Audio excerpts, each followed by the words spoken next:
No lugar mais perfeito da terra ainda faltava algo. E quando Adão finalmente viu quem Deus havia preparado, a primeira frase dele revelou uma verdade que muita gente ainda não entendeu. Imagine nomear os animais, caminhar num jardim sem dor, sem pressa, sem medo, e mesmo assim perceber um vazio que nenhuma paisagem resolve.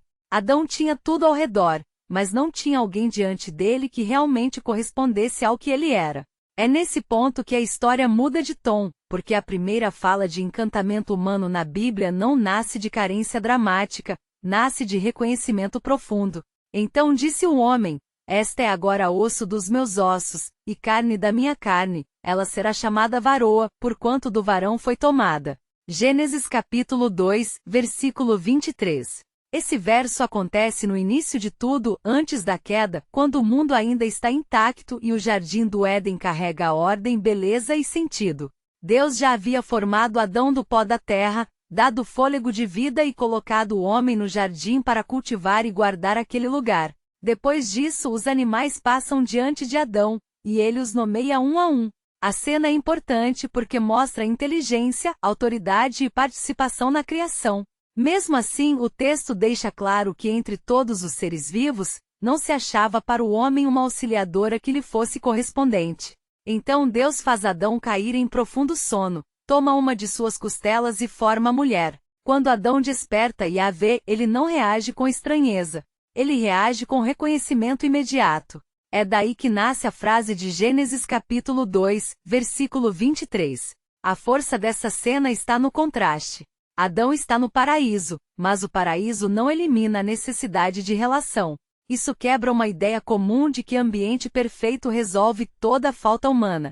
Não resolve. O texto mostra que havia uma dimensão da existência de Adão que só seria completada quando ele encontrasse alguém que fosse correspondente, não um acessório, não uma cópia inferior, não apenas mais uma criatura no jardim. Por isso a chegada da mulher não é tratada como detalhe da criação.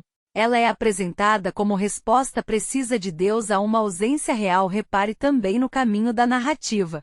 Deus não cria a mulher no mesmo formato em que formou os animais diante de Adão. Antes, faz o homem perceber. Adão nomeia, observa, distingue e participa. E nesse processo, a ausência fica mais clara. O texto não diz que ele reclamou. Não diz que entrou em desespero. A percepção amadurece no silêncio da experiência. Isso torna o encontro ainda mais forte. Quando a mulher aparece, Adão entende de imediato que aquilo é diferente de tudo que passou diante dele. A frase está e agora carrega esse peso. É como se ele dissesse: enfim, agora sim, aqui está alguém da mesma natureza, da mesma dignidade, da mesma humanidade. Osso dos meus ossos e carne da minha carne, não é uma fala fria. É uma explosão de reconhecimento. Adão não está apenas descrevendo origem. Ele está afirmando proximidade, identidade e vínculo.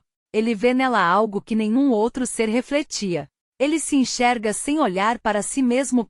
Isso também explica por que o texto tem tanta delicadeza. A mulher não surge do chão como Adão. Ela não vem de outro ponto distante do jardim. Ela é formada a partir do próprio homem, e isso cria uma linguagem de unidade desde a origem. A narrativa não fala de competição. Não fala de domínio egoísta. Fala de correspondência. O encanto de Adão nasce porque ele percebe semelhança e alteridade ao mesmo tempo. Ela é como ele, mas não é ele. Ela lhe corresponde, mas não se confunde com ele. Há ainda um detalhe que aumenta a tensão da história. Adão estava dormindo quando Deus agiu. O momento mais decisivo dessa relação não foi construído por esforço humano. Não foi fruto de busca ansiosa. Não foi resultado de cálculo. Deus trabalha enquanto o homem descansa. Isso não torna Adão passivo em toda a vida, mas mostra que certas dádivas fundamentais não são fabricadas por controle. São recebidas. E quando ele acorda, não encontra algo improvisado. Encontra aquilo que Deus formou com intenção. Outro ponto importante é a primeira resposta de Adão ser verbal. Ele vê e fala. E o que fala revela como vê. Em vez de posse, ele expressa reconhecimento. Em vez de distância, ele expressa unidade. Em vez de superioridade, ele expressa pertencimento. Isso é decisivo para entender a beleza da cena. O primeiro encontro entre os dois é marcado por honra e admiração, Não por uso. A palavra varoa no contexto do verso mantém esse jogo de proximidade. Ela destaca a conexão de origem e natureza. O texto quer que o ouvinte perceba algo muito simples e muito forte. O ser humano não foi desenhado para isolamento absoluto. Desde o começo existe espaço para encontro verdadeiro. E esse encontro não apaga a identidade. Ele a revela com mais clareza. Por isso Gênesis capítulo 2, versículo 23 não é só uma frase bonita de casamento. É uma janela para o coração da criação. O homem, diante da mulher, finalmente encontra alguém com quem pode partilhar linguagem, missão, presença e vida. O jardim continua o mesmo. As árvores continuam no lugar. Os rios seguem correndo. Mas agora a história ganha outra profundidade. O Éden ainda era belo antes. Só que agora ele também tem comunhão humana. E isso muda tudo. Essa cena toca um ponto muito atual. Muita gente tenta preencher a solidão apenas com ambiente, rotina, produtividade ou distração. O texto lembra que nem mesmo o jardim perfeito substituiu a necessidade de vínculo real. Há vazios que não se resolvem com paisagem bonita, agenda cheia ou tela acesa até tarde.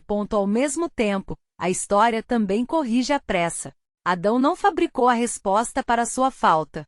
Ele não transformou qualquer ser vivo em substituto aceitável. Ele aprendeu a reconhecer o que não correspondia, até estar diante do que realmente fazia sentido. Na vida comum isso vale para relações, amizades e alianças. Nem toda presença preenche. Nem toda companhia corresponde. Uma aplicação simples é esta. Antes de chamar qualquer conexão de essencial, observe se existe verdade, respeito e correspondência. Outra é aprender a não tratar pessoas como solução instantânea para a carência. O verso mostra encontro com dignidade. No dia a dia, isso significa ouvir melhor, honrar mais e parar de reduzir relacionamentos à utilidade ou conveniência. Se você vive um tempo de solidão, a cena também oferece calma. O texto não romantiza a falta, mas mostra que Deus vê o que o ser humano nem sempre consegue explicar. E quando ele age, a resposta não vem de forma aleatória. Vem com intenção. A primeira exclamação de Adão não nasceu do excesso. Nasceu do reconhecimento. No começo da Bíblia, um homem olha para a mulher e entende que diante dele está alguém que não pode ser tratado como objeto, sombra ou detalhe. Está diante dele alguém de mesma dignidade, mesma humanidade e profundo pertencimento. Talvez seja por isso que essa frase ainda ecoe tanto. Ela nos lembra que encontros verdadeiros não são barulhentos apenas por emoção. Eles são marcantes porque revelam algo que sempre esteve faltando. Quando você lê essa cena, o que mais chama sua atenção? A espera de Adão ou o reconhecimento imediato dele?